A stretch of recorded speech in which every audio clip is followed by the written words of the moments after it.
wuxuu kaaga baahan yahay soo dhoweyn, wuxuu kaaga baahan yahay hab aad laabta geliso isku duubto. Way u baahan yihiin carruurtu. Dhab tiraahdo saa u haysato cabaar dhan, ku dul oydo, dhunkato. Wuxuu kaaga baahan yahay tixgelin, wuxuu kaaga baahan yahay ixtiraam, wuxuu kaaga baahan yahay inaad bannaanka u saarto, wuxuu kaaga baahan yahay inaad calooshaada waxa ku jira ka hadasho, wuxuu kaaga baahan yahay probleemkii adiga iyo odaga iyo buuqii iyo wixii waxaanu ka qaaday inaad hadda la lafa gurto. Adoo aan odaga eedaynayn. Ilmo weligaas aabihiis ama hooyadiis ha ku hor eedayn, ha ku hor caayin. Ha oran waa wax baktiyey, waa wax dhintay, mas-uul maaha, kanuu sameeyey, kaasuu igu sameeyey, naag buu guursaday, waxaasuu sameeyey, taleefankiisaan baaray, naaguu shukaansadaa, kanuu sameeyey, waan i nacay, ima rabo, waxaa waxba kama gelin. Waxaa waxba kama gelin. Ilmo iska dhig adiga. Hooyadaa ma jeceshahay inay saa kuula hadasho? Aabbaha uga hadasho? Maya. Maxaa jeceshahay? Hooyo iyo aabba inay is jecel yihiin. maxaa jeceshahay hooyo iyo aabba inay wada nool yihiin. Horta bal carruurtiinna ma tijaabiseen? bal carruurtaada inta u yeerto waxaad tidhahdaa hooyo iyo aabba kee jeceshahay. Car ha ku yidhaahdo hooyaan jeclahay, ama car ha ku yidhaahdo aabbaan jeclahay. Wuxuu ku dhahayaa labadaba. Ku celceli labadaba. mararka qaarkood wuxuu ku dhahayaa waxaan jeclahay hooyo, kadib waxaan jeclahay aabe buu dhahayaa. hadduu ka maqan yahaa ku diri jirtay oo adigu nacaybka bartay, waa laga yaabaa inuu ku yidhaahdo hooyaan jeclahay, aabbe ma jecli, aabbe waa nabcahay, waayo adaa kusoo koriyey, adaa kusoo tarbiyadey. laakiin hadduu guriga joogo, eraygu isticmaalaya waa labadaba, nooma kala eexdaan. waana sax. hooyooyinka qaarkood waxay dhahayaan, gabadha waxaa laga yaabaa inay tidhaahdo aabbaan xoogaa xoog yar jeclahay, hooyana waa jeclahay inay dhahdo. alla maaniga muxuu kuu qabtay bay intay shabka taabato qaylo ku dhufanaysa. no khalad maaha. sida saxda ah ilmaha saxda loo koriyo mar kasta wuxuu isticmaalaa labadaba waan jeclahay. muu jecla inuu u kala cadaalad darro u kala sameeyo. adna ilmaha u kala cadaalad saramayn. ha oranin kanaan jecla. kulli waa inaad tirahdo waa idin wada jeclahay. mid kastana waa inaad goonidiisa jacaylkaaga u tusto. ilmaha marka sidaa u dhibban oo mashaakilkaasi haysto, ilmo ooyaya, uurku ka gubanaya. qalqaalinimada, wax maqal la'aanta waynu ka hadalnay, maskaxdan waa isxidhay, shutdown bay isku samaysay, waa xirantay. see ku furi kartaa? aamus. see kaloo ku furi kartaa? naxariis, kalgacal, laabgelis, hadiyadsiin, dhunkasho. dee waa taqaanin dumarka yaa idinka idinka badiya sida wax laysu jeclaysiiyo. idinku sooma taqaanin saa nimanku ay isu jeclaysiisaan. nimankuna sooma yaqaanin say isu keen jeclaysiiyaan.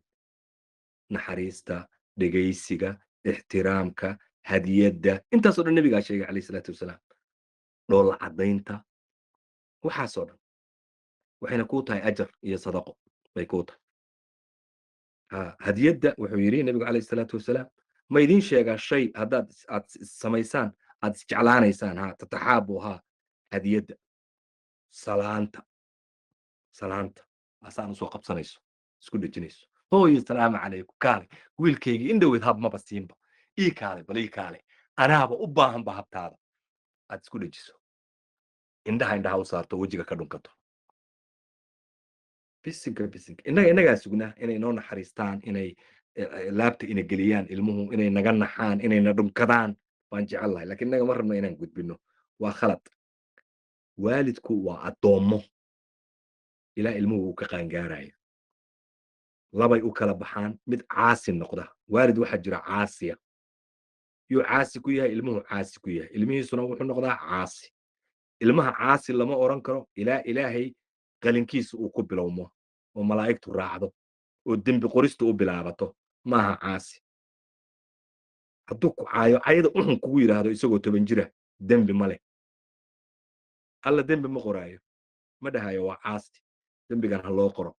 hooyadiisuu caayay, hooyadiisu yidhi waxa aan kugu sameeyo, hooyadiisu dhilla ku yidhi, lama qorayo. buug ma leh. adiga xaggee buugga ka keentay marka? adi khaaliqiisii matii, maad abuurin. ammaano weye, waa laguu dhiibay. wuxuu caasi noqonayaa ilmo oo caasi lagu xukumi karaa markuu 15 gaaro, qaan gaaro, caqli dhammaystiranna leeyahay aad soo siisay.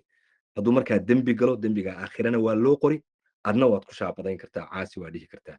laakiin 15 sano inta uu ka yaryahay, 11, 12, 13, 14, ma garanaysaa 10, 9, 5 marka uu jiro, adaa caasiya haddii khalad ka yimaado.